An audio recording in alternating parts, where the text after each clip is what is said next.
주 찬양하고 기도하며 내 몸부림 서달아라. 주 약속하신 모든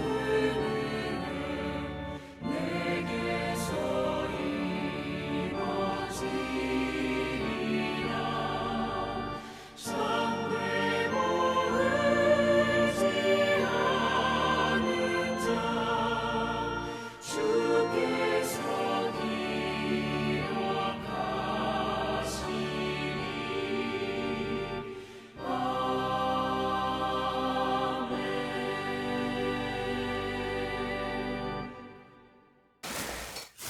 사랑하는 채움과 비움의 교회 성도 여러분, 5월 6일 수요일 묵상의 시간입니다. 오늘 묵상하실 말씀은 창세기 36장 9절에서 43절 말씀입니다. 좀 긴 본문인데요. 차분히 함께 봉독하시겠습니다. 세일산에 있는 에돔 족속의 조상 에서의 족보는 이러하고 그 자손의 이름은 이러하니라. 에서의 아내 아다의 아들은 엘리바스요. 에서의 아내 바스맛의 아들은 르우엘이며 엘리바스의 아들들은 대만과 오말과 스보와 가담과 그나스요.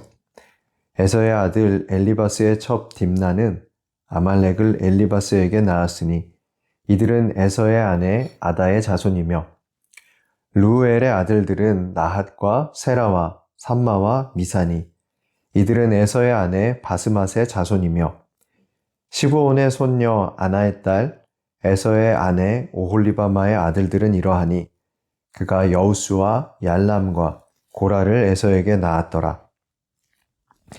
에서 자손 중 족장은 이러하니라. 에서의 장자 엘리바스의 자손으로는 대만 족장, 오말 족장, 스보 족장, 그나스 족장과 고라 족장, 가담 족장, 아말렉 족장이니 이들은 에돔 땅에 있는 엘리바스의 족장들이요. 이들은 아다의 자손이며 에서의 아들 르우엘의 자손으로는 나핫 족장, 세라 족장, 삼마 족장, 미사 족장이니 이들은 에돔 땅에 있는 르우엘의 족장들이요. 이들은 에서의 아내 바스맛의 자손이며 에서의 아내인 오홀리바마의 아들들은 여우스 족장, 얄람 족장, 고라 족장이니 이들은 아나의 딸이요 에서의 아내인 오홀리바마로 말미암아 나온 족장들이라. 에서 곧 에돔의 자손으로서 족장된 자들이 이러하였더라. 그 땅의 주민 호리 족속 세일의 자손은 로단과 소발과 시브온과 아나와 디손과 에셀과 디산이니 이들은 에돔 땅에 있는 세일의 자손 중 호리 족속의 족장들이요. 로단의 자녀는 호리와 헤맘과 로단의 누이 딥나요. 소발의 자녀는 알완과 마나핫과 에발과 스보와 오남이요. 시브온의 자녀는 아야와 아나며 이 아나는 그 아버지 시브온의 나귀를 칠 때에 광야에서 온천을 발견하였고 아나의 자녀는 디손과 오홀리바마니 오홀리바마는 아나의 딸이며 디손의 자녀는 햄단과 에스반과 이드란과 그란이요. 에셀의 자녀는 빌한과 사안과 아간이요. 디산의 자녀는 우스와 아란이니 호리 족속의 족장들은 곧 로단 족장, 소발 족장, 시브온 족장, 아나 족장, 디손 족장, 에셀 족장, 디산 족장이라. 이들은 그들의 족속들에 따라 세일 땅에 있는 호리 족속의 족장들이었더라. 이스라엘 자손을 다스리는 왕이 있기 전에 에돔 땅을 다스리던 왕들은 이러하니라. 부울의 아들 벨라가 에돔의 왕이 되었으니 그 도성의 이름은 딘하바며 벨라가 죽고 보스라 사람 세라의 아들 요밥이 그를 대신하여 왕이 되었고 요밥이 죽고 대만 족속의 땅에 후삼이 그를 대신하여 왕이 되었고 후삼이 죽고 부닷의 아들 곧 모압들에서 미디안 족속을 친 하닷이 그를 대신하여 왕이 되었으니 그 도성 이름은 아윗이며 하닷이 죽고 마스레가의 삼라가 그를 대신하여 왕이 되었고, 삼라가 죽고 유브라데 강변 르호봇의 사울이 그를 대신하여 왕이 되었고, 사울이 죽고 악볼의 아들 바알 하난이 그를 대신하여 왕이 되었고, 악볼의 아들 바알 하난이 죽고 하달이 그를 대신하여 왕이 되었고, 그 도성 이름은 바우며 그의 아내의 이름은 무헤다벨이니 마드렛의 딸이요 메사합의 손녀더라. 에서에게서 나온 족장들의 이름은 그 종족과 거처와 이름을 따라 나누면 이러하니 딥나 족장, 알와 족장, 여댓 족장, 오홀리바마 족장, 엘라 족장, 비논 족장, 그나스 족장, 대만 족장, 밉살 족장, 막디엘 족장, 이람 족장이라. 이들은 그 구역과 거처를 따른 에돔 족장들이며 에돔 족속의 조상은 에서더라. 아멘. 에서는 하나님의 언약의 땅 가나안을 떠나 세일 땅으로 이주했습니다. 가나안이 싫었던 것은 아니고 야곱과 함께 양떼를 먹이기에는 야곱과 에서 모두 너무 큰 규모의 양떼를 거느린 부자가 되었기 때문입니다. 세일 땅으로 이주한 에서는 그곳에 본래 살고 있던 세일 족속과 동화되어 점차 그 땅에 녹아듭니다. 그렇게 세일은 에돔이 됩니다. 에서의 후손이 민족을 이루는 것까지는 하나님이 말씀하셨으니까 그렇다고 생각을 할 수 있지만, 우리는 본문의 말씀을 보면서 에서의 가문이 망했다 이런 결론을 기대하면서 본문을 봅니다.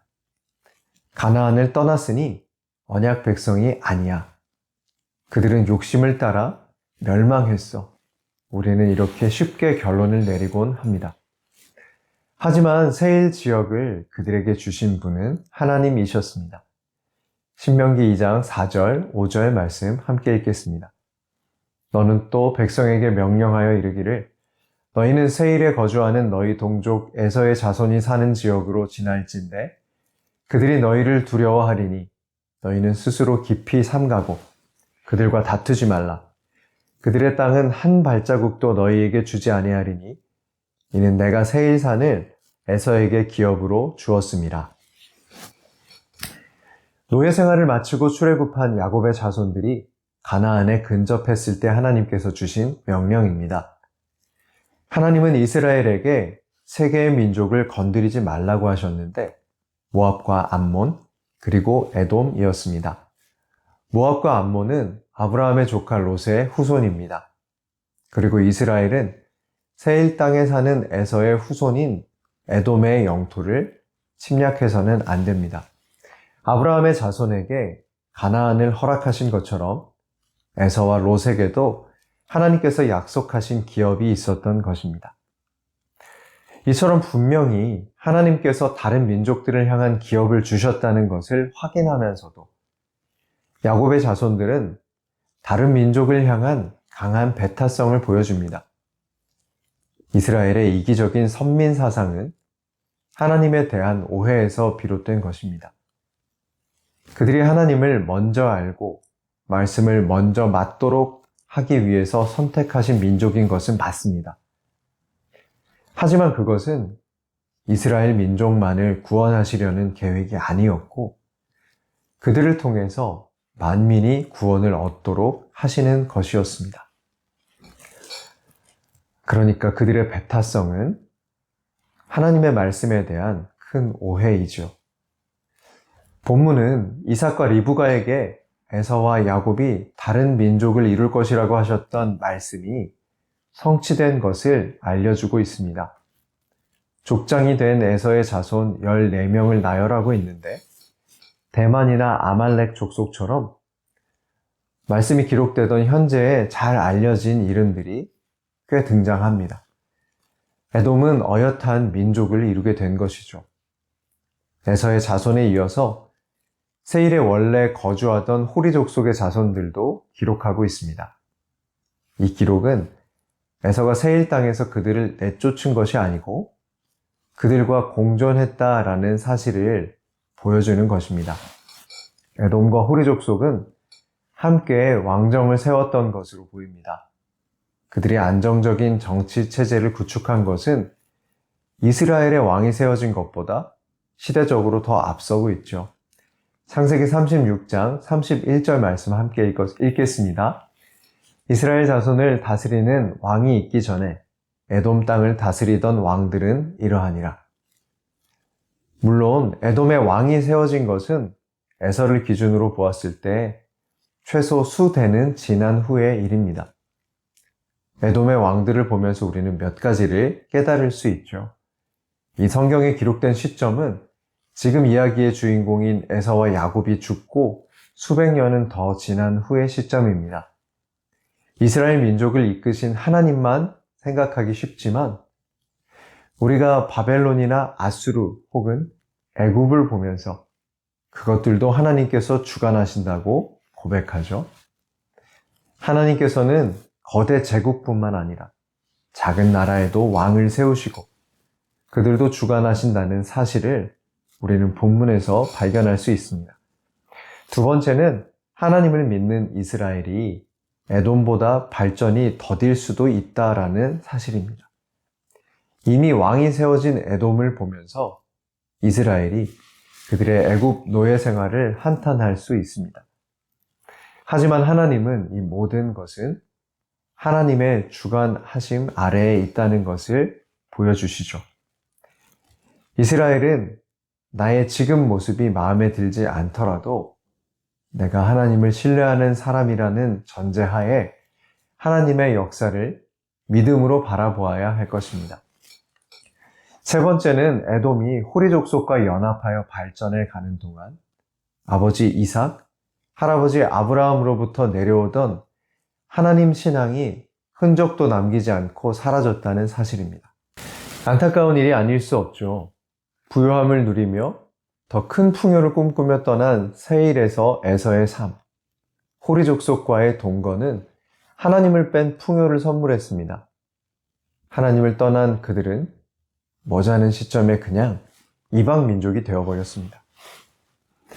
하나님과 동행하는 삶을 산다는 것은 노력과 수고를 동반합니다. 바쁘고 치열한 삶 때문에 예배의 자리에 잠시 참여하지 못할 수 있지만 그런 시간이 지속되면 우리의 삶에서 하나님을 잃어버리게 될 수 있죠. 하나님이 없는 풍요는 결코 이로운 것이 될 수 없습니다. 하나님 말씀대로 살아가는 내 삶이 다른 사람보다 더디게 보일 수 있습니다. 하지만 그 잘 나가는 것처럼 보이는 사람의 인생도 하나님이 주관하시는 것입니다. 하나님께서 세상을 주관하신다는 믿음이 있다면 나에게 주신 더딘 인생도 마냥 한탄거리는 아닙니다. 하나님께서는 지금 그분이 사랑하시는 우리의 삶을 아름답게 이끌어가고 계시기 때문이죠. 사랑하는 채움과 비움의 교회 성도 여러분, 나를 향한 하나님의 인도하심을 신뢰합시다. 비교하지 말고 기대하며 감사하며 삽시다. 하나님 믿지 않는 이들을 향해 배타적인 마음이 아닌 사랑하는 마음을 가집시다. 그들은 하나님 없는 사람들이지만 우리를 통해 하나님을 만나야 하는 사람들이기 때문입니다. 오늘도 나와 세상을 주관하시는 우리 하나님을 바라보며 하나님을 향한 신뢰와 이웃을 향한 사랑으로 오늘을 살아내는 저와 여러분 되시기를 축복합니다. 다음 말씀의 시간에 뵙겠습니다.